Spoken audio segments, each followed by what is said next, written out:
The election buzz continues in the country as the Election Commission released the final list of candidates for the May 13 local level elections. With over 4,000 candidacies withdrawn, the scenario highlights the politics of bargaining that is now rampant at local levels. Good morning, I'm Sapsanamma, and these are the headlines of the hour. The Election Commission releases the final list of candidates for May 13 local elections. 4,393 candidates withdrawn their candidacies.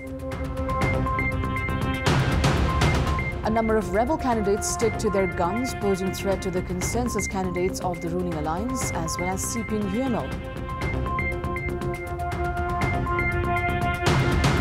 Ukrainian President Volodymyr Zelensky says he is still open to peace talks with Russian President Putin. The US accuses Putin of acting with depravity in his invasion of Ukraine. Team Nepal up against Zimbabwe A side in the first match of the 3-match ODI series.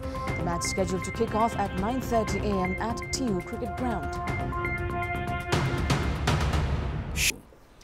The Election Commission has informed 4,393 candidates have withdrawn their candidacies for the local level election. The final data in this regard is yet to be ascertained. Candidates who had filed the candidacies for the local level elections slated for 13th of May had until 5 p.m. yesterday to withdraw their names. The Election Commission is to publish the final name list of candidates after receiving updated lists from all the offices of returning officers. The candidates are to be provided with their election symbol today. Parties and candidates can conduct their election campaign until 10th of May.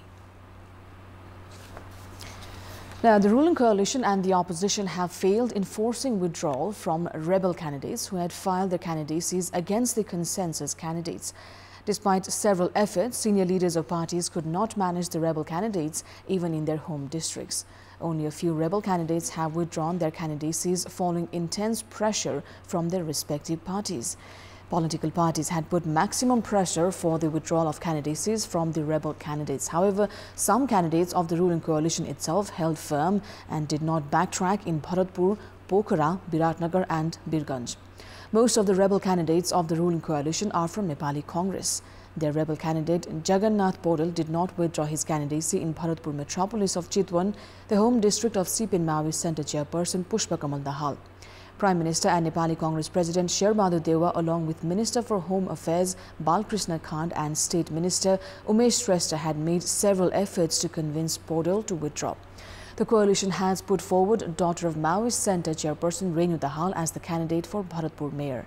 However, two candidates have withdrawn their candidacies against the coalition's pick in Pokhara metropolis. In Birganj, rebel candidates of CPN-UML and Loktantrik Samajwadi Party have not withdrawn their candidacies for deputy mayor. Likewise is the case in Biratnagar and Janakpur.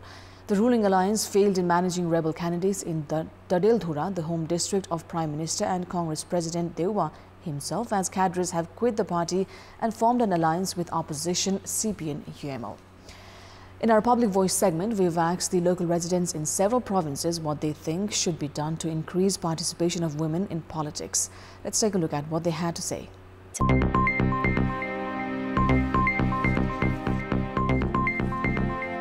महिलालाई स्वस्थ प्रतिस्पर्धामा उतार्नुपर्छ राजनीतिमा उत्रिने एउटा माहौल हामीले बनाउन सक्यौ भने महिलाहरूलाई चाहिँ पुरुषहरूले नै अगाडि बढ्न चाहिँ एकदम रोकिरहेको छन् राजनीतिमा अवसर चाहिँ चाहिन्छ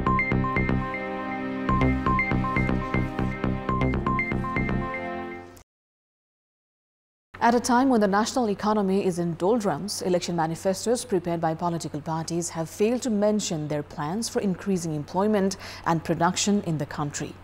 Most of the national economic indicators are showing dismal return as inflation is on the rise while manufacturing sector and entrepreneurship are yet to flourish. The political parties, meanwhile, have failed to prioritize the revival of the economy in their election manifestos.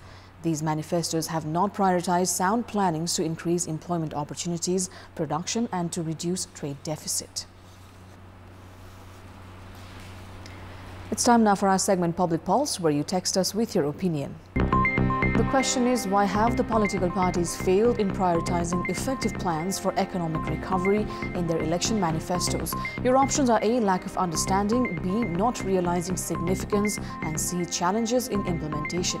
The voting is on. Type NEWS, select your option A, B or C and send it to 34001 to share your opinion with us. Now, Mata Tirtha Ausi, or Nepali version of the Mother's Day, is being celebrated in the country today with much fervor. On this day, children show their love, appreciation and respect to their mothers by spending time with her, cooking delicacies and buying her gifts. The children who live away from their mother come to visit her with gifts and sweets. Those who have lost their mothers pay homage to Mata Tirtha in the capital and offer tributes to the soul of their deceased mother. Some also visit Pashupati area to remember their deceased mothers and show gratitude. They donate Sida, which is an ancient form of donating essentials like grains, lentils, ghee, vegetables, turmeric, salt, masala and other things which are needed to cook. It is believed that the soul of deceased mothers arrives on the riverside of pilgrimage on this day, and people take a holy bath on the river and offer their prayers. The three-match ODI series between hosts Nepal and Zimbabwe is kicking off today. The first match of the series will start at 9:30 this morning at TU Ground in Kantipur. Nepal is playing the series in preparation for the ICC World Cup League 2 to be held in the United States this June. Along with Nepal, Team USA and Oman will be participating in the ICC World Cup League 2. Nepal's national cricket team head coach Pubudu Dasanaike has said the main focus in this series will be to improve batting. Zimbabwe's head coach Douglas Hondo has said the series against Nepal will be challenging.